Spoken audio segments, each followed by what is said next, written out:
Y'all back at it after a week off, holiday week. Took our break, got our tummies full, re-energized, but now we back at it with a lot of energy. We're gonna run one here, and we're gonna run one tomorrow too. We doing two sessions this week, but we'll get back. We'll get.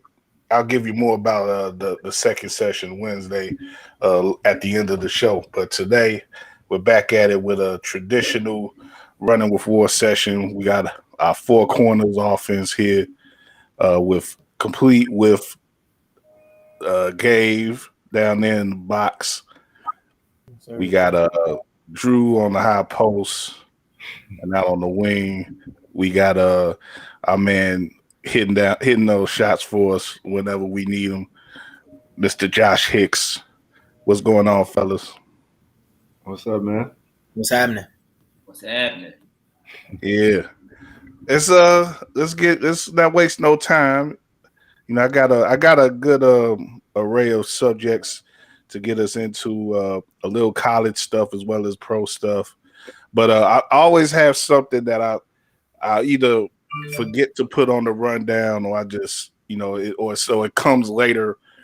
I kind of forgot this when I saw something about it a little earlier. But I think it's a nice little tip off subject for this show. Given that the Knicks are in action tonight, actually in action currently against the Nets, a lot has changed from the first couple weeks. It's no longer bing bonging like they want with the Knicks, and and it's interesting too because they're going to be going against the Bulls again Thursday. We'll do our traditional Bulls checkup in a minute as well, but I want to start just with this quick rumor that's surfaced, and I think you may be a good help with this, Gabe, given your Houston connections. But there's been a lot of talk about John Wall wanting to get back in the court for that Houston team down there, and it seems like he's bound to get traded. That's the reason why he sat in the first place, because he was pretty much looking to get traded, and the team was looking to trade him. It was sort of a mutual agreement thing, but now it's sort of I guess he's getting a little restless or whatever, and he wants to get on the court in some fashion, but Houston still, I guess, doesn't want him. But some talk has emerged about him possibly being traded to those Knicks, who are in need of some additional guard play because they've sat Kemba Walker on the bench, and acquiring the Bronx native hasn't really helped them out in the way that they like. So, just start off with that, a nice little juicy rumor floating around the league there, of course, with the Knicks, who always get some attention one way or another. What y'all think about that rumor in of itself, and the possibility? It's a deal that I could see definitely happening. No reason. No, I don't know if it's a reason not to. Maybe one of y'all got reasons for it not to happen. But what do y'all think about it? It makes a lot of sense. I can tell you that. I've always saw the Knicks being a landing spot in the conference for a guy like John Wall, dating back to the first round of the playoffs when they got knocked out by Atlanta in 5. One of the reasons why is, as you alluded to, Cal, they do need some help at the guard spot. Derrick Rose, you can make an argument as valuable as Julius Randle has been to that core group and unit under Tibbs thus far in his second year under the helm, that Derrick has been their best player. And at times, when Derrick is out of games, that offense sinks and is not in rhythm. And, granted, Emmanuel quickly has solid off the bench, distributor, played a big part in their win last week against the Lakers. When the Lakers came back from 20, helping them get settled down and whatnot late, hitting some big shots. But John Wall can bring so much more to that group. One thing I do know that John has worked on extensively, dating the 2 years when he was dealing with, the knee injury and then the Achilles tear. He's worked extensively on his jump shot. He's a guy that is very hungry and adamant to get back out onto the court. I think Houston appreciates him from a leadership perspective, but you look at John Wall's career, even though he's getting paid, I'm pretty sure he would love to be on a team that has playoff aspirations. and is not seeking, to just develop their young guys and their core, which is what Houston's trying to do under Rafael Stone with the likes of Jalen Green, Kevin Porter, Alperen Sengun, among a host of other young crop of talent that they have over there, Kenyon Martin Jr. and so forth. So I can see why they're seeking to talk about things, and I can understand why he would want to get back on the court. For one, it's to increase his value, and teams want him to take a pay cut that he's not willing to take. But if it's any team that I can see taking on an expensive, contract such as his right now, it is the Knicks. Another team I think will make sense is the LA Clippers, but with the payroll that they already have and being, strapped for cash, if you will, especially with PG's deal and so forth, I can see the Knicks being probably the most suitable destination and definitely the most suitable one out east.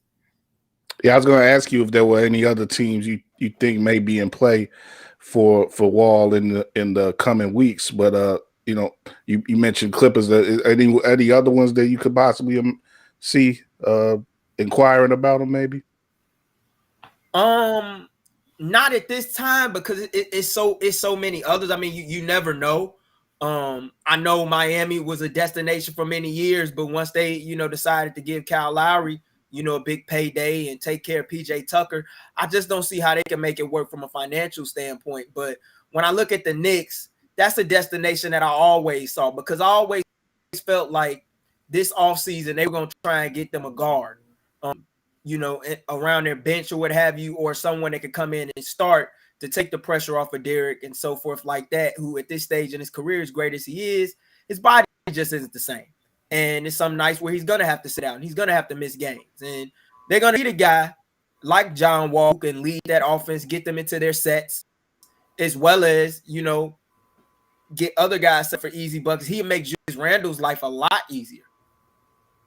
It's interesting that you brought up the Clippers, because I think that they might be in more need for his services than the Knicks. I know they got Bledsoe running point, or maybe de facto point guard, because it seems like, without having watched them extensively, Paul George is probably the one that's got the ball in his hands most often, creating shots for himself and others. But I think that Wall to the Clippers would make more sense in that regard, as well as the fact that Tibbs has decided to go with Burks over Quickly, over Rose. So it's got some more guys kind of in his stead to kind of handle those duties with Kemba Walker being relegated to the bench. So I really like that Clippers ideas you got. I really do. Even more so than the Knicks. That's the best fit, in my opinion. Yeah. It's the best. I just don't know if they can make it work from a financial standpoint. I really don't. But if they can, if he was willing to sacrifice money, which I doubt that he's going to do, I would love to see him on the Clippers. I feel like he's been a glaring need for them ever, the Western Conference Finals exit last year to Phoenix. Mm-hmm. Yeah. We'll talk a little bit about the West, sort of in the broad sense, when we get to the big game tonight, previewing that Suns and Warriors. But I want to get back to the Knicks. Like, I'm looking at the standings right now. They're still over 500. They're 11-9. But no, they've fallen, back to earth in quite a bit from, like I say, the first couple of weeks. The East is tight competitively, and what you had in the first couple of weeks was teams that were competing, that we've been used to seeing competing, that were a little shaky. Probably most prominent among them being the Bucks, but they're starting to stabilize now. The Nets are stabilized. They were never really behind anybody, the Nets, but they've stabilized and they're atop the conference right now. The Bulls are still playing good. They're in second place right now. The Heat, of course, been playing well, and the Wizards have stayed up as well. But the Knicks are in seventh place right now, and there's a bunch of teams that are like a game behind them. It's not really looking too hard at the playoff picture right now, but they're not playing the type of ball that they want to play. It's pretty obvious when you look at them. Josh, I'll give you this one, man. What do you think about that team overall, regardless of them getting Wall or not? And what type of, trajectory are they on? They're on a stagnation. trajectories to me from last year. Because any typical team that you have, we talk about his history, he's not an offensive coach. He's a defensive coach. That's all he emphasizes on. So when you focus on a defensive end, yeah, you can play hard defensively, stay in games, and win about half your games, and still make it to the playoffs. But at the end of the day, you need top tier talent to go along with that, which is what the Knicks just don't have from a full roster perspective. We talked about earlier about how D Rose even though D Rose is Derrick Rose, he's arguably been their best player, but he can't keep that up for a whole 82 game season, and on top of that, the playoffs. And you talking about bringing John Wall in. John Wall will be ideal, I think, for the Knicks, especially when you talk about his quickness that he can bring offensively and getting guys set up and open. And especially when you're talking about maybe him having to run the point guard, be more of a point guard with quickly in the background and the backcourt as the two guard. I think that could be really dynamic for that roster as well. But obviously, finances have to work that situation out. And at the same time, I also wonder if Kemba Walker even wants to go to Houston, considering the fact that he left Oklahoma City, which is a rebuild situation, and Houston's in a rebuild right now. So you have to wonder if he wants to be in that type of situation for at least a year. But the Knicks are stagnant. They don't have the point guard that they want. It's not working out with Kemba Walker. They don't have any other. They gotten offensive pieces, but it's not like the offensive pieces are going to take them to that next level. It only just improves their chances of maybe going further than what they did last year if they were to even make the playoffs at the position that they did, because the East has gotten a lot better, including them. But overall, the East is a whole different beast now. So I don't know how far they'll go. However, wherever they do go, it's not going to be enough to maybe get them past what they did last year. Yeah, I can definitely see that. They're in that playing slot already, that top playing slot. So that may be their ceiling, at least for the regular season, unless they do something drastic to their roster. So we'll have to see how they develop. But definitely, I think the point of them being a Tibbs team, that's something that I looked at the beginning of the season. Is like with Tibbs teams, you get that great effort even in games that other team may not give so great an effort, which is like at least a third of the regular season.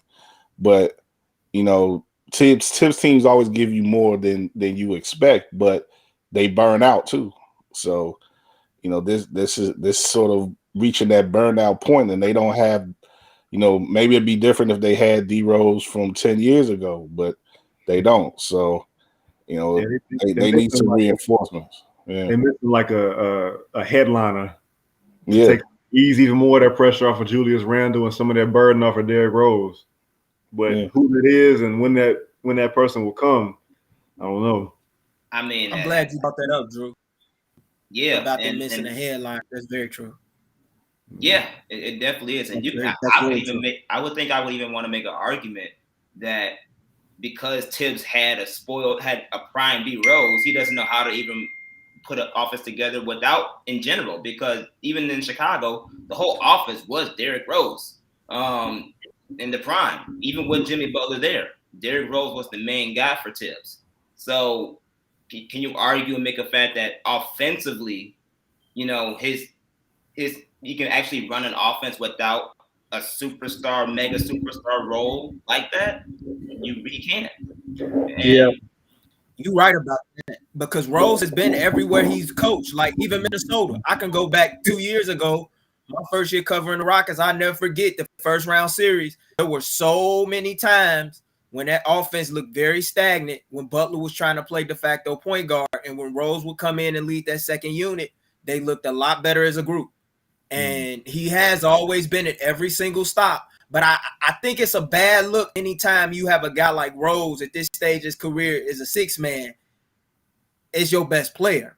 It's just hard to win like that. It's tough to win like that. It's one thing if you the Clippers and you got a Lou Will with some talented role pieces beside him, like a Gallinari and stuff like that. But with this team, they don't have those pieces. Yeah, it'd be interesting to see. I don't think it'll happen because I don't know if they have the pieces that would necessarily interest the Blazers, but I wonder what Dame Lillard would look like in a Knicks jersey and how that team would operate with him running point. I think he'd look pretty sad if he was in a Knicks jersey. He'd be I'ma give that frowning a movie lot a year and if a he was in a Knicks jersey. I'm gonna give that a year and a half because I think that could actually happen. Okay. And Dame would be what, 31 by that time? 32? It makes sense. Yeah, it makes sense for the Knicks to get him while he's starting to get over the hill.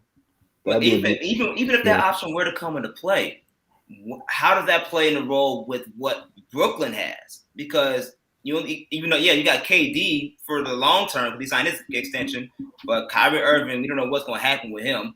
And James Harden has came out and said, I'm kind of open to testing free agency because I've never done this before. He's not fully sold and staying in Brooklyn like Brooklyn wants them to. So if those two leave and it's just KD, and then you go across the tracks and you got in Manhattan D. Lil there with what they're building over there, you wonder if the shift of success per se that Brooklyn was getting within this era is going to shift. And I think it'll be very, very interesting, especially talking about a crosstown rivalry like they're playing right now. Yeah, it's an interesting dynamic, definitely between the Knicks and Brooklyn, and they're tied right now. Like Josh said, they're playing pretty close game right now in Brooklyn. So yeah, we'll see how the rest of that game plays out today. Before I move on, I want to touch on to Kemba. Like, is he reaching a crisis point in his career now? Like, is he reaching the point where he's going to be, just like really riding benches now and really not be much of a factor? Didn't work in Boston, not working in New York. Is what do we make of him right now? He's at the crossroads, in my opinion. Kemba Walker's at the crossroads. I think it did work in Boston. I think his first year was great. I just think what happened was he came into All-Star Weekend here in Chicago with a banged up knee. He tried to play through it, and as a result, he damaged his knee even worse. And while the pandemic, came about and it gave him some time to rest and recover, his knee has just never been the same since. And then, after going down to the bubble and opting not to do the surgery at that point, he wanted to keep playing because he knew that the Celtics were among the top teams in the East, albeit he leads them to the Eastern Conference Final. Like, he had to get surgery on it. And I think ever since then, especially when you're a little guard like he is and you start having knee injuries like that, it's bad. It's hard to recover and bounce back from that. And I think as a byproduct of his knees kind of being shot and his explosiveness kind of not being the same as it once was, it's going to be hard to see that all-star Kemba that we once had when he was in Charlotte and that all-star version of Kemba that you got during the first half of the season when he was in his first year with Boston. So it's really unfortunate. I think if he can recover to at least be a quality six man, that would be a great story for his career. But if not, he's going to be in some tough territory. Anytime you have to restructure contracts, and like you were talking about earlier, Josh, about how he wouldn't want to go to Houston. Let's say he did get traded to Houston. I'm pretty sure knowing Rafael Stone and the way those guys like to operate, they likely would buy him out of his deal and give him the opportunity to walk away and pursue, being on a contender off the buyout market. But man, it don't look good for Kemba right now, just in general. Anytime coaches are pulling you out the rotation, that's a troubling sign. Yeah. Especially Tibbs, who loves veterans. That's like a death knell. Yeah, I kind of don't want to put that all on him though when it comes to being pulled from rotation, because Tibbs is another freak of nature when you talk about his philosophies on both ends of the floor. Like that's a whole different type of culture and system that heading into the season they probably knew Kemba can't keep up with. I mean, they even knew at the beginning of the season he wasn't even going to play back-to-back games. So you're talking about bringing in a player that is going to play for Coach Tibbs, who is hard-nosed, 100% effort, 24/7 throughout the game, and every game you play. I feel like it was kind of bound for this type of situation to happen because Kemba can't keep up at that rate due to those injuries. So I think it was just an unfortunate situation that just unfortunately came to pass where, it's time. It was time for him to move out because it wasn't the right ideal situation for him, even though it could have been. But like Gabe said, compared to other teams, he's in a crossroads because obviously he still views himself as top tier point guard in his league, but his skills, his play on both ends of the floor determine otherwise. And because of that, I feel like he may be potentially getting to that Melo role, where Melo was, when he was in Oklahoma City, he was viewed himself as one of those top guys, didn't want to go to the bench, didn't like the situation there. Then you go from team to team trying to figure out and show that you're still a starter, but ideally you may not be the same starter at that time for that situation. And it took obviously Melo 2+ years to get back to the league and accept the fact of whatever roles given to him, he should be able to flourish in. I'm not saying Kemba is Carmelo Anthony because there's other reports out there that of his character and things of that sort. But it may get to that point where he may still view himself as an all-star, but coaches around the league are going to say, like Gabe said, he may be more of a six-man. You may be more of a backup point guard where you can give quality minutes in ways that, you may not be ideally comfortable with. And the question is going to be, is he going to be able to adjust to that type of situation? Yeah, to Gabe's point, Carmelo got 8-9 inches on Kemba and a signature jump shot that's going to keep him in the mix, for a long time. Whereas Kemba Walker, you start to lose some of that sizzle, some of that shake. Your whole game has to change. And I don't know. I'm like, as you phrase this question, Kyle, I'm thinking in my head, like, where would he go? And I'm really struggling to come up with a team. Yeah. And that's what I was about to say. Like, the silver lining is that you only need one team to believe in you, to fit with you, and out of 30 teams. He hasn't played for that many teams yet. So there's a chance he may have to do some more hopping around, but maybe there's a situation out there that's still where he can get back in and thrive again. I just thought of one. Tell me what y'all think. Okay. What if he goes to Cleveland? You got a big front line that can cover up his mistakes. They lost was it Garland or Sexton? No, Sexton. Okay. I mean, Cleveland has surprised, people this far in terms of what they've been able to do. I know they kind of, like you said, come back down to earth a little bit, but they just popped into my head. Yeah, that could be. Go ahead. I wouldn't mind that move at all. And the reason why I say that is because when you look at a team like Cleveland and what they're able to do defensively with those 2 7-footers and Mobley and Allen, you're right. They can't cover up his weaknesses on their back end. And with the way that Darius Garland has been playing, and stepping into his own, he's going to need a sidekick to take that pressure off of him. And that's a team that is really, really missing some solid guard play. And Sexton is a huge loss. He's only on a deal for 2 years, around 20 to 20 million, Kemba, if I had it correct. So, like, it wouldn't be a bad move for Cleveland to take a chance. I don't see it as a long-term fit, but if they want to get a playoff spot and depending on where they're in the middle of the season, that wouldn't be a bad move for them to take because Darius Garland has a hefty load that he's carrying right now. And albeit he's doing it's not easy. It's not easy. And at some point, and they've already had their struggles in spite of Garland's success. So I could see that move being like a nice short-term stopper stay for Kemba. Yeah. Yeah, you got a team that could use some veteran guard play, and you got a player who could use a platform where he can, reestablish himself. So that's some good thinking there, Drew. Definitely. It is would he be willing to go to Cleveland? Yeah, I mean, yeah, maybe he might think of Cleveland like Joe Kim thinks of Cleveland. So I don't know.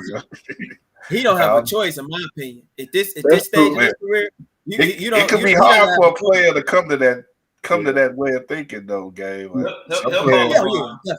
call LeBron. LeBron will get straight. He'll call him. Yeah. Well, let's move over to the Bulls part of the show, and we're talking about Kemba, and the team, of course, that he's been most associated with as a pro has been Charlotte. Charlotte just comes into town yesterday and took a loss. Pretty entertaining game overall with the Bulls. A lot of offense in the game, which could be to be expected. There was the big baller event. The Ball brothers playing each other. Melo and Lonzo. And both guys got off in their various ways, but Lonzo gets the bragging rights. So in this game so far, I think LeVar is coming back to life.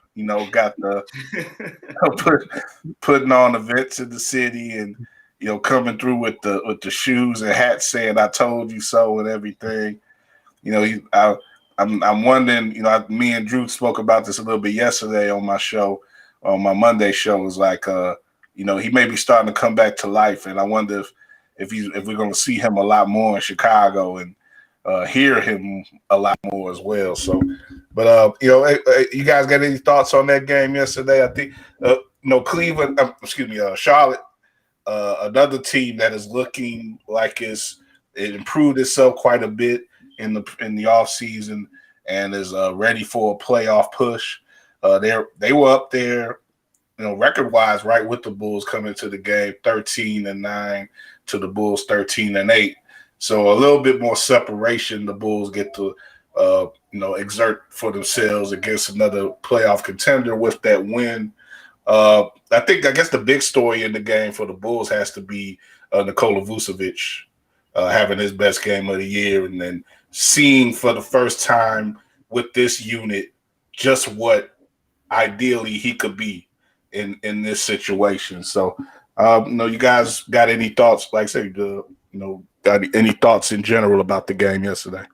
I think that's it, Kyle. It's Vucevic. It's him exploding out of the gate after having maybe 2 games so far this season where he's looked himself. Because all the questions about the half court offense, I think that while they may not completely go away, you're not going to worry as much about it if he's playing up to the capabilities that we know he can play to in terms of shooting. It got to the point where, the Bulls were counting on Lonzo Ball to be the third scorer, and that's not really a role that is meant for him right now. It's kind of almost like whatever you get from him offensively is almost like icing on the cake. You can almost pencil in Levine and DeRozan for 25, 26, 27, 28. You got to be able to do the same with Vucevic, maybe 17 to 21 a game. And then everybody else, Caruso, Kobe White, the Sumo, they kind of fall in line and get what they're going to give you.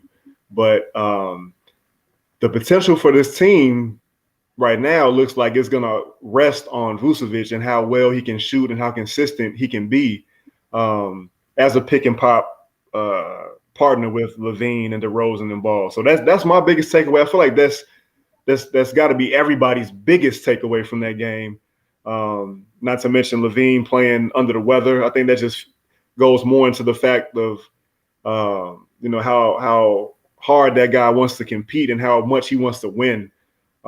We saw that, or we're seeing that this season with the wrist injury or the thumb injury, and him playing through that and doing everything he can to be on the court to help his team. So the win was great. I hated that they kind of let Charlotte get back in that game, but it's a team. They got a lot of pop on that team, man. They do.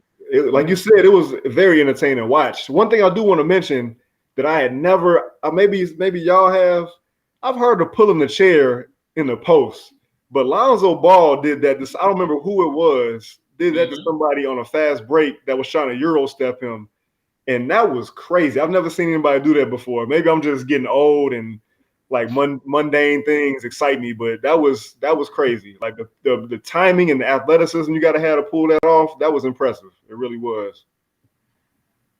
I don't know if anybody else did that play. Breakthrough defensive maneuvers. It don't happen often. I've seen it a couple of times with some guys where they're trying to do stuff like that on a fast break, but it don't happen often. Yeah. But I you drew on Vucevic, man. If they could get that type of production from him every single night, that's a team that can go on a deep playoff run. I don't think a lot of people understand just how important your third option in the NBA is. To me, that's the option that makes or breaks your team, no matter who that guy is on a respective contender. And what Vucevic was able to do last night, going 6 for 6 from 3, putting up 30 points. I was talking with guys after the Miami loss about how he has to step up. It's one thing to not be as strong defensively, but he's fortunate to have, that help that he has, besides him. But when you're not coming with it and you're not even able to put up between 18 or 19 a game with 10 boards, because that's what they're going to need from him consistently. The number you hit on, Drew, that's like 17 or 21 from your third option. They need that. Because Levine and DeRozan are going to bring it. Zoe is a guy who, while he's capable of doing that, he wants to lead the offense and get guys involved. And he took a lot of pressure off of guys last night. And like I said, they just need that to be consistent. If they could get that Vucevic consistently, then this team even more potent to make a deeper run. Yeah. Yep, I fully agree with all of that. I don't know if Vucevic called Chris Bosh or what, but he came out firing like Chris Bosh did when he finally got comfortable in that third role option in Miami. Becoming that pick and pop 3-point guy. So I'm glad that Vucevic was able to come back with that. But I think aside from everything you guys said, LeVar may actually have a point in this. He might. Because you talking about getting the boys together? All of them but one. I mean, I would love all of them but one, right? He actually might have a point with this. And it's not Melo. It's Jello. And the reason why is because Jello can shoot. When the Bulls have struggled horrifically in the zone throughout these past couple of games. That's why they lost to Miami, and that's part of why Charlotte came back. They struggled in the zone, and when those away teams went in the zone, they could not score or shoot the basketball. If you have someone on the team that can let that thing fly and make it on a consistent basis, that's what helps break the zone. Aside from and they have a couple shooters, especially if Kobe White fully comes around, makes his jump shots, things of that sort. And I know, obviously, in the zone, you're supposed to break it through the middle, but you also got to be able to shoot it too. That's how you bring people out of the paint. Jello can actually shoot the ball. Yep. He may not be everything you want from a flashy guy like that, but Jello can actually shoot the ball. So I don't know. It could be a cheap option for you to hit a couple threes and get people at least to stop playing zone almost every possession in the third or fourth quarter. Because outside of that, that's going to be the Bulls' Achilles heel every time if that doesn't get addressed. Let's start the Jello to Shy campaign. Yeah, I mean, you can never have too many shooters, but as long as DeRozan is still killing it in mid-range, teams are not going to stop playing that zone. I think they're doing that specifically to keep him out of that area. And even more so than knocking down three-point shots is who's making the decisions when they catch it in the middle. And I think our best two decision makers or the best two players to be in that spot are Alex Caruso and Vucevic. And I think they should even try DeRozan in that spot because you're putting him right in his wheelhouse. We've seen the type of facilitator he can be in San Antonio. He's not doing that as much here because he's got more help around him.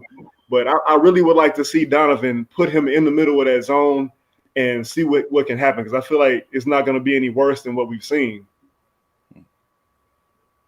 Yeah, I agree with and that. That's they the definitely got to put the type of thing.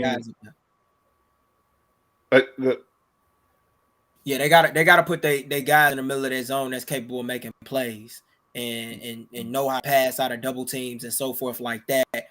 I mean, I wouldn't mind seeing LiAngelo, but this is a hell of a position to put a young kid in when you're trying to go make a playoff run because when you get those shots and you're open, you have to hit them. I do believe that the Bulls will go out and get a shooter, but it more than likely will be a veteran player or a veteran wing. I think they got a preview of a guy that they need. Now, I keep saying it because I can just tell by watching him on a nightly basis, he doesn't really want to be there. And he has chemistry with guys on this team like Alex Caruso and such. That's Daniel House in Houston. I really think that's a guy who they need to go out and go get. Yeah. Plays defense. You have mentioned him. That'd be interesting. Yeah. But let's go Jello, man. That's Jello to the goal, man. We got to make it rhyme. That's a good chant. Let's go Jello. No. But say LeVar is about that though, man. LeVar wants to get them kids. He wants to get them boys together and just have it centered. And I'm sure he'd do it anywhere, but to have it centered in Chicago, the ball dynasty, that would be a good move, I think, on his part. But we'll see. We'll see how it goes, man. I was saying, any other thoughts on the Bulls right now? Like I say, they got the Knicks coming up on Thursday, and I believe you said Brooklyn is on the weekend too. Another contest with Brooklyn, Drew, right? So, a couple potential challenges. Okay, again, we're seeing both of those teams again today, but I kind of jinxed them, I guess. I said last week, man, no reason they should have a multi-game loser streak before the first half of the season. Then they go and lose that game to Houston. But they're gonna have, like I say, they're gonna have their moments. But they're still playing well, and I think this is gonna be another week where we'll see them, in particular against competitive teams in the East, where we'll get to measure up again and see what they can do. But like I said, with the Vucevic reemergence, that's a great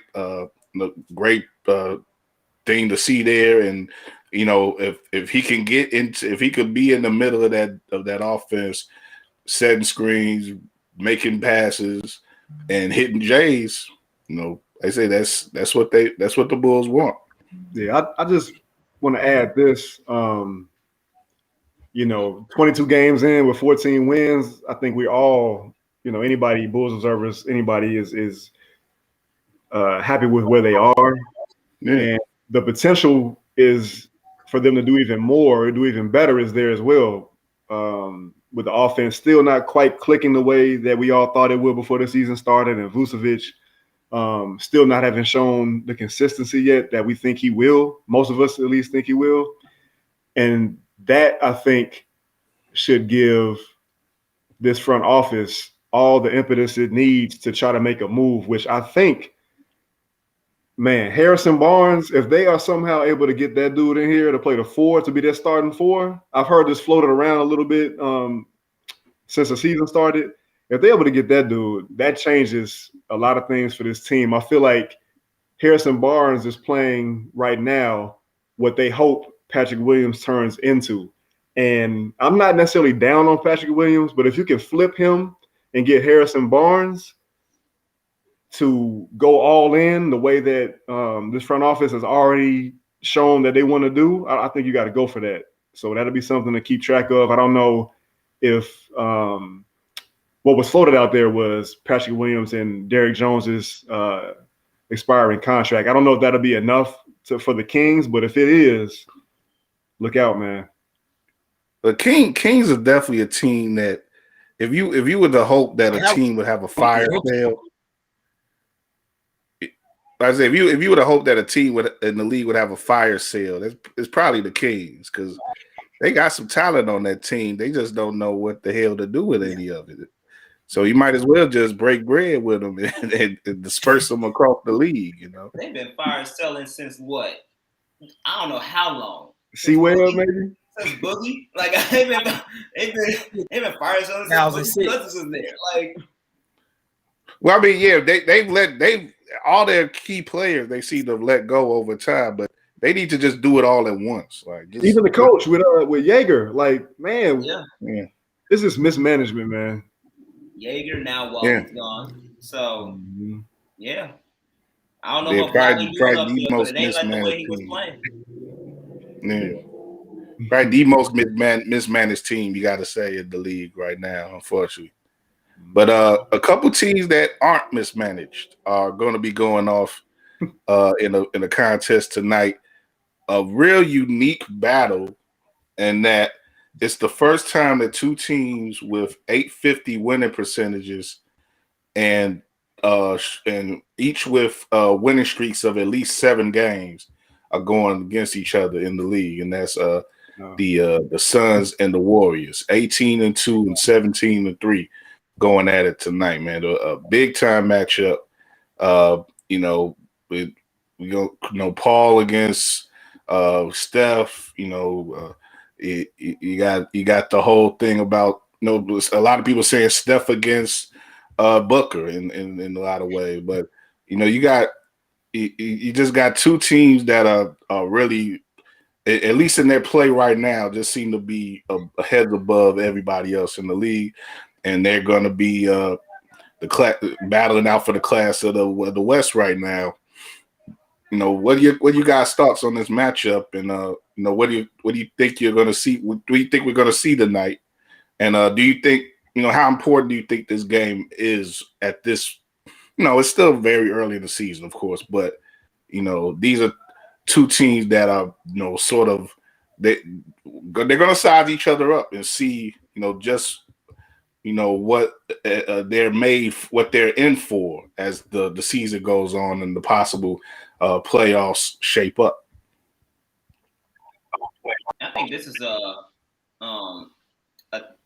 great good measures test. game. Mm-hmm. Yeah, measure stick game, definitely game. Yeah, that's a good way of saying it. That didn't definitely come to my mind, but that's why we have 4 people on here. But the game's right. It's a measuring stick game, especially for Phoenix, because Phoenix hasn't, as much as we love and give credit to Phoenix for and Chris Paul for the work that they do over there. They ain't never played a team like Golden State. They never played a healthy Seth Curry with a healthy Draymond Green and a roster as deep as this is the first year I think the roster has actually been as deep as maybe the championship runs that they had. This is a completely different Golden State Warriors team that has championship potential, and that's without Klay Thompson or James Wiseman. So this is a whole different beast that we're talking about right now, currently, that the Suns are playing, and they never played that before. So what I'm really going to be paying attention to is, of course, you're going to have the highlights and the show of Steph Curry and Devin Booker and those guys. They're going to show up and play. But I want to see the third options go at it. So when you talk about, currently right now Golden State with Steph Curry, and if you want to consider Draymond as a star, as one of those stars, you got Draymond. But I want to see what Jordan Poole does, and I want to see what Mikal Bridges do. Because Mikal Bridges to me is one of the only two-way players that can really basically keep up with Steph from a defensive perspective. And I want to see how he handles all the running around that Steph does all game long. I'm pretty sure he'll have that assignment. And I want to see how he handles that defensive component, as well as having enough energy and mental capacity to knock down big shots when needed. I also want to see how Jordan Poole plays, because Jordan Poole has emerged as one of the top 3 scorers of this team. And, you're playing against a very sound defensive-minded Phoenix Suns roster, who's won 16 going on 17 straight. So I'm looking at those 2 players, not the stars per se, but I'm looking at the other players, the X factors per se, that are really key for these type of teams, especially Mikal Bridges, considering he just signed this next contract. I want to see how he holds up playing against someone like Steph Curry, who is a whole nother beast offensively to guard. Gabe, is there any way that you could see Steph possibly be slowed down? We ain't talking about any type of bad game. I don't even know what a bad game for him looks like right now. But is there any way that he could be slowed down to the point where Phoenix could get an edge in this game decisively?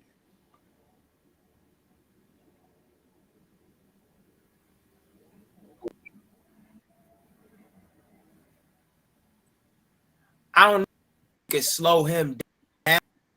What you have to do is you have to send multiple bodies onto him to make him work. That's Bridges, Crowder, Cam Johnson. They're gonna have to send multiple wings in his direction, guys with longer size and length, and try and combat, his nightly exploits to getting hot from. I think that's guys of Steph's caliber down. He'll still get his 20 to make sure that he's working for it and that he's earning it, every minute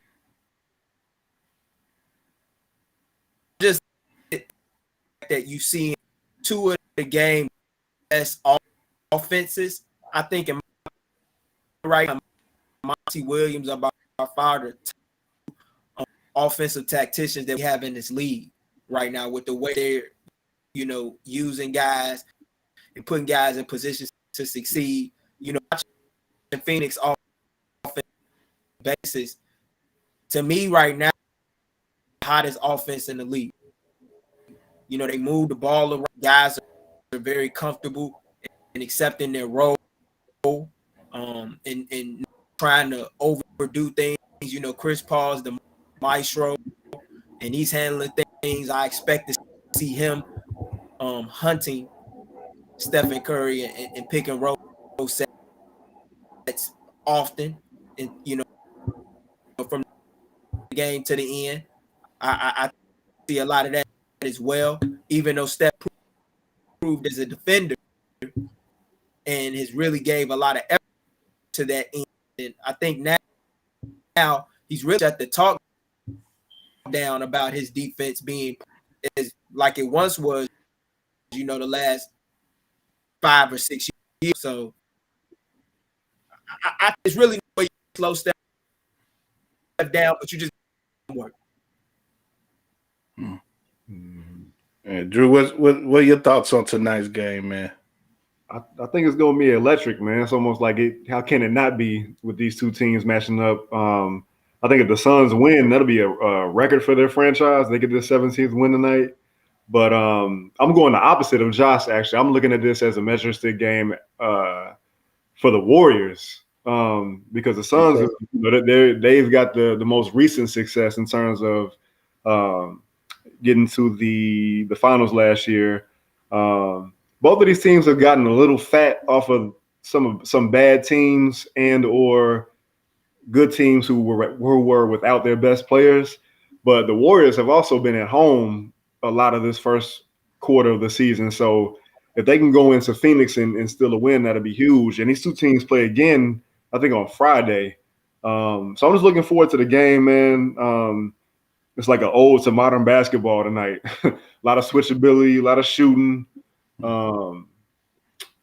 Heads up defenders and Draymond Green, Crowder. It may just come down to who's able to defend the pick and rolls better, and throw off the timing more on each side of the ball.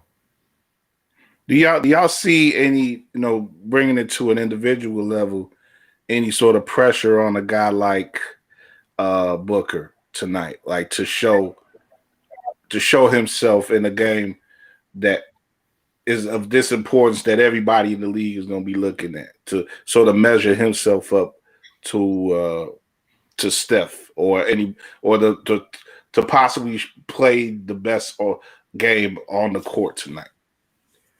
I would say no to that, just because he just came off the finals and he got his moment in the sun, so to speak, in front of a national audience who saw what he can do on the grandest stage against some of the best defenders in the game, and Drew Holiday and Giannis at times, and Chris Middleton.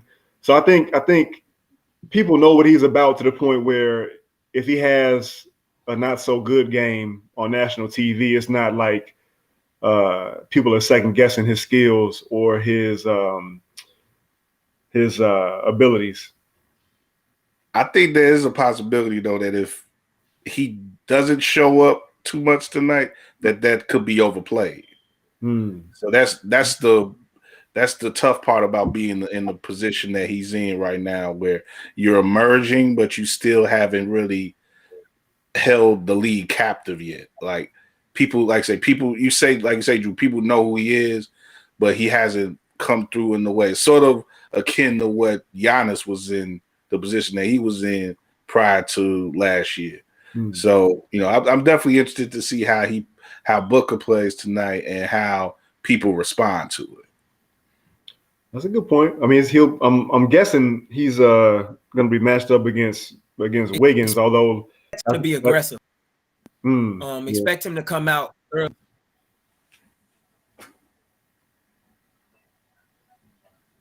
Be aggressive, come out early, yeah.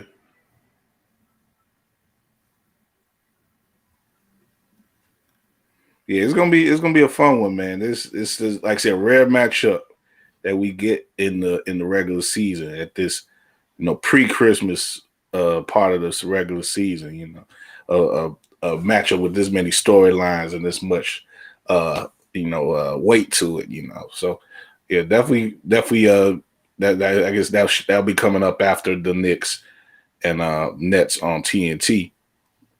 But like I said, before we get towards the end of the show, I want to do a little college talk as well before we wrap up. But I threw out a little something at y'all because of actually let me go over the West standings for quite quick, because we talk about these two teams that between them have 5 losses, both with 850 winning percentage. The Warriors are at 900 winning percentage with their 18-2 record.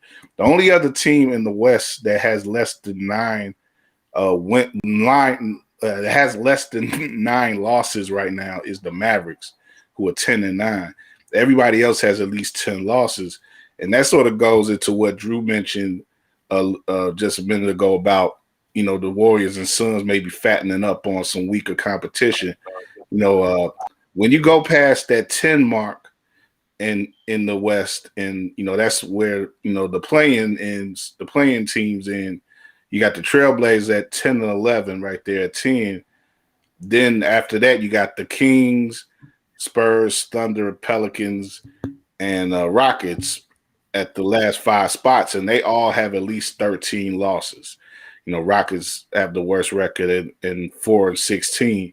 So there's some bad things going on at the bottom of the West, and but when you look at these teams who are not doing so well, you can still find some things that maybe are of interest. If thank God for people who really look at the league, at all 30 teams and really dissect the league night in and night out. Because I came across a video today from one of the guys at the Ringer, and it was a very interesting video about the weirdos of OKC. They named it, and it was a video sort of broke down pretty much the entire roster, but it started with an in-depth look at their rookie Josh Gaddy. I think I'm saying that right. And Shai Gilgeous-Alexander, who has been in the league for a few years now. And it was like I said, I recommend the video. It says on the Ringer on YouTube. And it was interesting just the way that the guy broke down, the writer broke down how unique their games are and as individuals, and their faults and their pluses, and how that can affect the way that this team is being built, how you can glean what OKC being built, the way that they're being built right now. And it's interesting. Like I say, it's just interesting when you follow the league and you let some things pass you by because these teams aren't very relevant right now. But every now and then you want to do a little dive into teams like that and see what direction they're going. And it's pretty interesting what is going on right now in OKC, because you got some talented guys down there, but they're still a long way from really putting anything together that would have them be anything like a contender in the league right now. So, but to that degree, I wanted to throw it out to y'all. Like, is there anything along those lines in the league that you guys are like, you're sort of paying attention to on your own, or that you may have stumbled across, or it's just something that like quirky or singularly interesting to you that you don't necessarily see everybody else talking about, or you don't even talk about with the people who you talk about the league with. It's just something that you sort of held to yourself. Like I mentioned as a best kept secret. I was just wondering if you guys had anything like that.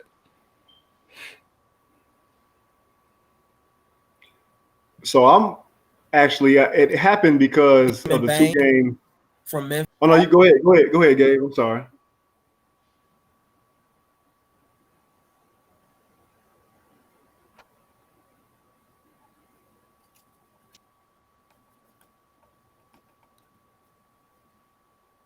They got a little delay with Gabe.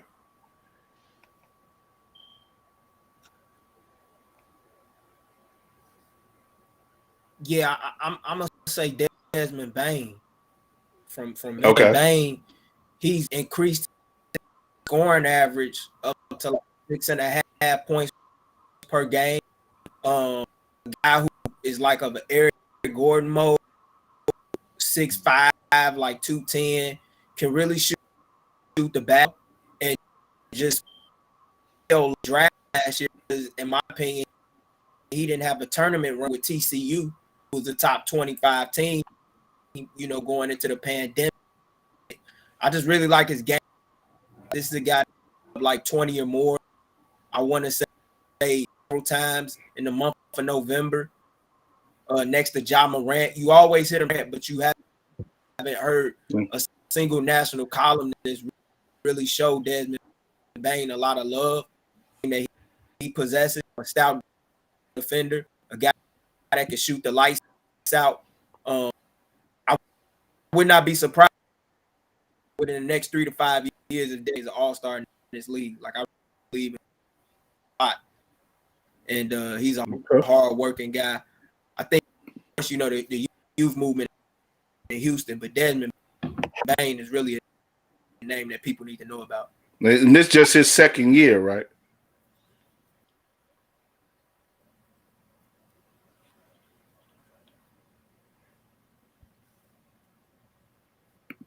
I think so, Kyle. Yeah, I think it is.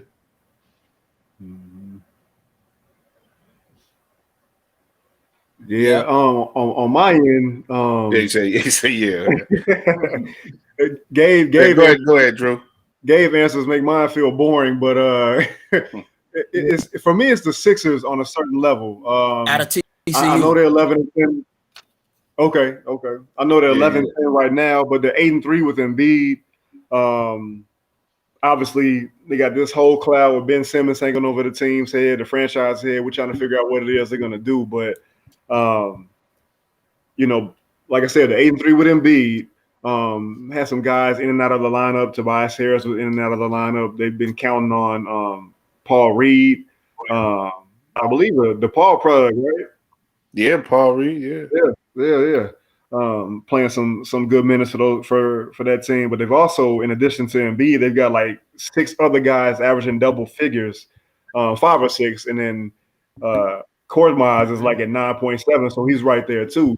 But if we're zooming in, or if I'm zooming in even more, a guy that I'm kind of paying attention to is the other Curry, Seth Curry. He's averaging career high 16.2 points, career high in field goal attempts, field goal percentage, minutes, 3-point attempts, free throw percentage, rebounds. Like, he's really kind of coming into his own and making a name for himself, which he kind of did. He was starting to do that back in his Portland days, and he's just kind of taking it to a whole nother level now, given more opportunity. So that's a team, and that's a guy in particular that I'm kind of keeping a little bit of an eye out for, and kind of also seeing how their success might play into what Morey does in terms of the Ben Simmons situation. That's a good answer, man. I think, especially when you look at the fact that team, like you said, they're so good with, they're of course their franchise guy, but when you take him off, they just haven't had the success that they want. They're only 11-10 overall. Yeah. And you mentioned them being 8-3 with Embiid. And I say looking at the individuals, breaking it down to the individuals, with Seth Curry probably is gonna go down as like a real interesting test case. at when he retires and we look back on his career, because he is a really good player, but he just had to be the brother of one of the greatest players of all time. Yeah, it's like a more extreme example of what we had. I'm trying to think of how many instances there are, but I think the one that sticks out to me is because I came of age when they were in the league was Harvey and Horace Grant. Mm-hmm. So you had an all-star level player in Horace, and a lesser brother in Harvey. But they both were in the league. But this is a much more extreme example of that. Where you have, but Seth is much better in relation to Harvey than even Steph is to Horace. Like, it's kind of crazy. But another guy I would mention on that Sixers team is Tyrese Maxey, and he's in this position where he has the chance to really make people forget about, in that town at least, forget about Ben Simmons, and to a degree, I guess. I'm looking at their last box score. They beat the Magic yesterday, and he had 9 points, 9 assists, and 8 rebounds. But he's just a really talented player, and I like the idea of him just really settling into that starting playmaker, one whatever position, lead guard position for them, and whatever Ben does, Philly, I think, is in a good position with him going forward. And as I look at that box score too, another guy who just sort of jumps out at me for the time being right now is Franz Wagner of the Magic. And that sort of started with, getting to see him play against the Bulls last week. And he was talked up quite a bit during that broadcast, if you remember. Stacey King talked him up quite a bit. And Franz Wagner looked pretty good in that game. And I'm looking at the box score from the Philly game. He had 27 points leading the Magic in that game. So, that's a guy who I think is going to be worthy of some attention going forward, at least on my individual. I'm going to probably pay some attention to him. The Magic are they'll just cycle in young talent, and they're often in a perpetual rebuilding thing, much like Sacramento we were talking about. But they get guys down there. It's a matter of can they keep them and let them congeal into something that can make them win again as a franchise, or is he just going to be trade fodder in a few years like Vucevic or something? We'll see. But he definitely looks like a guy who is ready for the league and is making the most of his. A guy who just came into the league is ready to play ball. Yeah, I got a couple of guys for me that really stand out. Are Kevin Porter Jr. from the Rockets. Because the other one is Cameron Thomas of the Nets. These two guys can fill it up they can fill it up in any way you want. Looking at Kevin Porter's game, it really reminds me of, it's a stretch to say, but it does give me like a younger T-Mac-ish type of game, just because of how he's able to create for his own shot and this off the dribble in the way that he can. And the fact that he has a stroke that can be consistent enough to where he can get you 25, 30 points any given night on a consistent basis if he really wants to. Which is why, and for him to be drafted so low in the draft, I think it was a late first round pick, when he was originally projected to be top 3 or top 5. For him to go to Cleveland to do what he was doing in Cleveland before getting shipped off to Houston. Kevin Porter's skill set for me is just ideal and a great talent to watch. It's obviously he's in Houston, but you put that type of talent with a contender, you don't know what you can do. You don't know what where that can go. And another reason why I picked Cameron Thomas is because of what he's able to show with the Brooklyn Nets. He can be a player that can step up, especially with Kyrie Irving being out. He may not put up the type of numbers that Kyrie did, but the fact that he can score the ball at will, and the fact that he can do it at an efficient rate. I mean, he just came from the G League before tonight's game and dropped 40, and he's actually doing pretty good from watching this game now with the Nets and the Knicks. He's picking his spots and scoring pretty much effortlessly within those moments. So seeing his role increase potentially with the Brooklyn Nets, I think is something that I would definitely keep an eye out for, especially since they're really going to need his scoring services with Kyrie Irving and now Joe Harris being out because of his injury, because of his surgery. Yeah.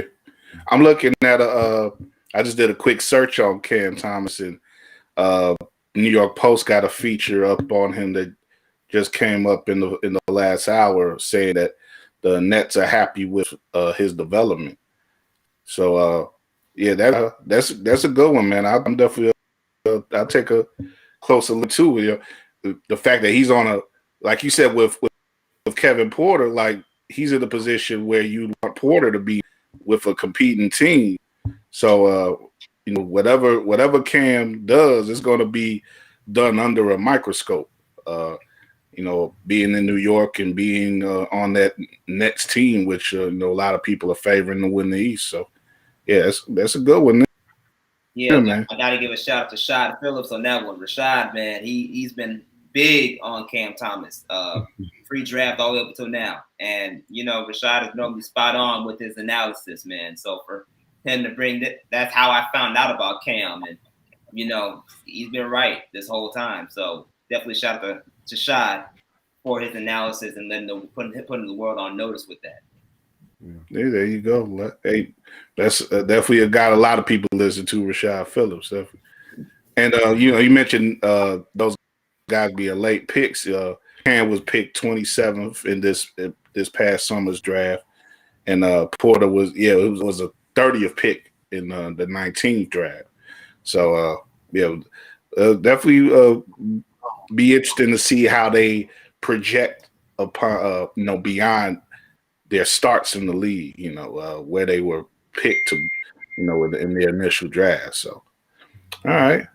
But, with that said, we got a lot of players and a lot of guys who are going to be itching to get in that 22 draft, who are playing right now in the college level and everything. And, just a couple things that are interested to me, on that college level. Tomorrow we're going to have a lot of amateur talk. We're going to talk about a lot of stuff on the high school level with a couple of high school coaches that that I'm looking to have on the show. Like I said, I'll talk more about that in a second. But as far as college goes right now, big story is, sort of going off the Wild West theme that I had for this show tonight is, you got two of the teams, the dominant teams or the primary teams that people are looking at for the national championship in the West as well, with UCLA and Gonzaga. And they played last week, as was Gonzaga and Duke, as wound up being number one in the top 25 times since 2019, which, not a long time for most programs, but for them, you can say it is. And this is, definitely a year where they're looking to strike back in the national consciousness. And, they played a game against Gonzaga on Friday and outdid, and, that, pretty much rocketed them up top spot in the nation right now. And, you got Gonzaga and UCLA still in the top. Interestingly enough, Purdue is number 2. I'm going to talk about them a little bit in a second as well. But, my thought, the thing I threw out on the rundown was, Duke, do you think Duke has a heads up on Gonzaga and UCLA right now?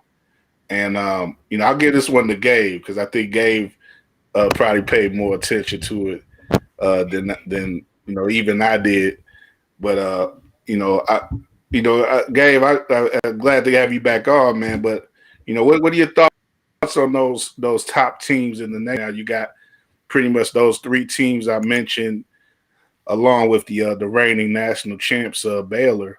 Looking like that's pretty much your top five right now. You had Purdue being number two, pretty much got there by beating Villanova, another team that is pretty much if you extend it to a top six, pretty much got Villanova in there right now as well. But what are your thoughts on some of these top teams right now?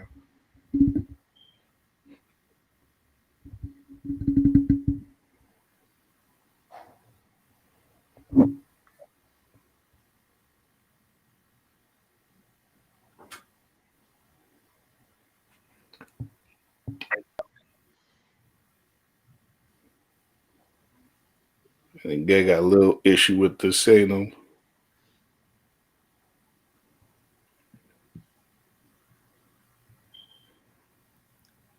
In my opinion, right now, I mean, team, you go out in Vegas and you put out a win against the number one Bulldogs who has winning streak. That's a big deal. And I'm the freshman, Paulo Banchero, as well as Trevor Keels, who is a big time wing, big time defensive wing, can rotate well, the ball well.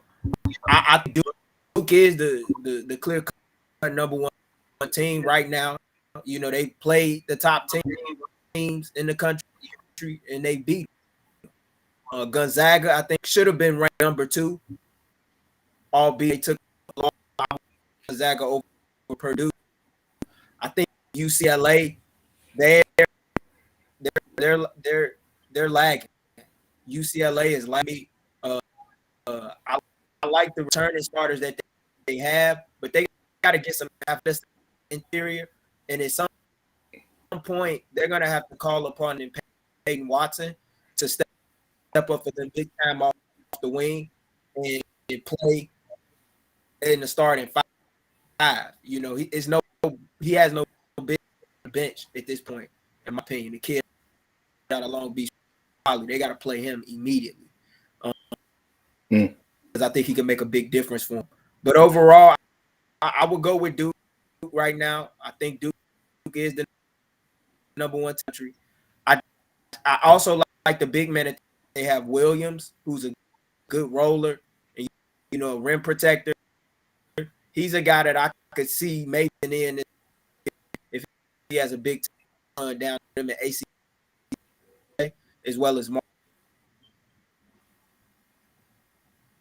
Yeah. And it's interesting though. You talk about for all intents and purposes, Gonzaga probably is still the number 2 team in the country right now. They had a test yesterday against some team I ain't never heard of called Tarleton State.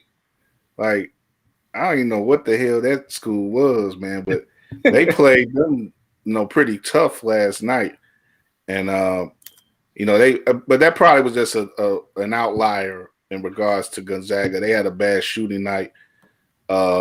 And Tarleton State, gave them some run yesterday on their home court.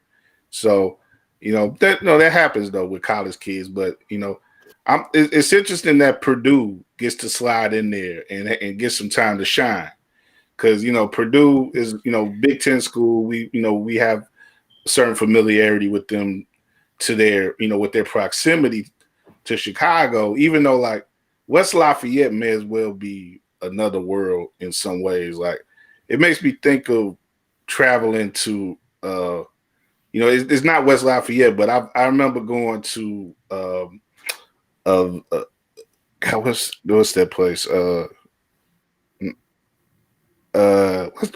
What's that school? Valparaiso. and going there to cover some when they used to have some Horizon tournament games out there, and I went out there with DeMons one time when we were covering UIC, and it was like, God, it's like, why does it take so long to get out here? Given where it is in in proximity to Chicago, and it just seems like West Lafayette is the same. Would be in that same discussion to me, but but Purdue typically has, like I say, they have some, Chicago kids and stuff that they, Northwest Indiana kids that they rely on. Their roster, I looked at their roster a little earlier. Nobody really sticks out to me as far as what they've done in high school and stuff. But they got it going.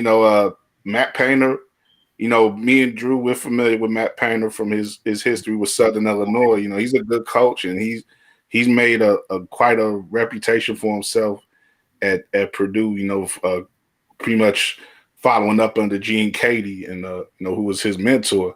But they're number 2 right now. They're playing in this Big Ten ACC challenge tonight, which a lot of other teams are playing in as well. Duke, for Matt, is going to be starting to tip off against Ohio State in momentarily, as if they haven't already. I think they might have. But it'll be interesting to see. I look at Purdue's schedule. With this game tonight, they got Florida State, and then you got these early Big Ten games coming up. They got Iowa, who is still undefeated, and Rutgers coming up in the next few days, next week. Then they got North Carolina State, who they're going to play on a neutral court in Brooklyn. Then they got Butler. They're going to go to Butler and play them in Indianapolis. So that's going to be a little bit of a challenge for them. I'm be interested to see if they're still ranked as high after that stretch of games. But I guess that's going to be a team I have to pay a little bit more attention to. Illinois, falls out of the top 25 in both the coaches and AP polls. They had a tough run with a couple losses recently, but they had a decent win against Notre Dame yesterday. But they lost. They've lost. Loyola's still sort of getting themselves going. They got the game against DePaul this week on Saturday. That's going to be an interesting game at Wintrust. Are you going to be there, Josh? No, sir. I will not be there. Well, actually, no, I'm not going to be there. I'm going to be there Sunday, but not this weekend. Okay. That's going to be another women's game on Sunday, right? Right. Okay. Yeah, I would like to go to that game. I don't know if I'm gonna be able to, because I'm gonna be at I got credentials for the Chicago Elite Classic, which we're gonna be we're gonna be previewing on the show tomorrow. But I'm gonna have to see if I could pull away from that a little bit and maybe get to that game at Wintrust. But definitely want to see Loyola in action at some point, as well as DePaul. And Marquette still going pretty good too. Your cousin them down up there in Milwaukee, man. I see they got some votes in the top 25 polls. So they play Jackson State tonight. So that should be a pretty easy game for them. But they got the big the rivalry game, with Wisconsin coming up this weekend. So yeah, definitely a lot to keep up on that college level. But yeah, that's pretty much going to be it for us today. Wrap up here this show. Great running with you guys. But I hope you guys be up for another session tomorrow. About this time, we'll have Steve Parham, coach of Julian, a friend of Drew's, and Drew. You know who I reached out to come on the show tomorrow as well. Who's that? Tony Young. Oh. Tony Young, the former star at SIU, and he's coaching Fenwick now. And Fenwick is typically in action at the Chicago Elite Classic, playing their Oak Park rival, Oak Park River Forest. I've watched that game a couple times at that showcase, and that's a pretty energetic affair. They bring out their fans for those games, and I reached out to Tony. He said he's down to come on. I got to confirm the time with him, but hopefully he'll be on the show I know Steve is going to be on, but hopefully Steve and Tony will be on the show tomorrow to help us talk about high schools in Chicago and the Chicago area and stuff, and look ahead to this week's showcase, Chicago Elite Classic. With going to have a lot of great high school talent from both this area and around the country. So that's going to be tomorrow, 7:00. We're going to go live, and that'll be our second, a little bonus edition of Runnin, since we didn't have a show last week. But that's it for now, though. Appreciate you guys. Hope you enjoy the rest of y'all evening, and hope you audience enjoy the rest of your evening as well. And we'll talk. We'll probably recap a little bit of that Suns and Warriors game as well tomorrow. So definitely looking forward to that as well. I hope Gabe is okay. It looks like he's a little froze, but we definitely wish you the best, Gabe, man. And yeah, like I said, that's it for now. Back at it tomorrow. Hope you can join us and enjoy the show. Yeah. All right. Thanks, Gabe. That's it for now. In the meantime, keep bouncing, y'all. Enjoy your evening.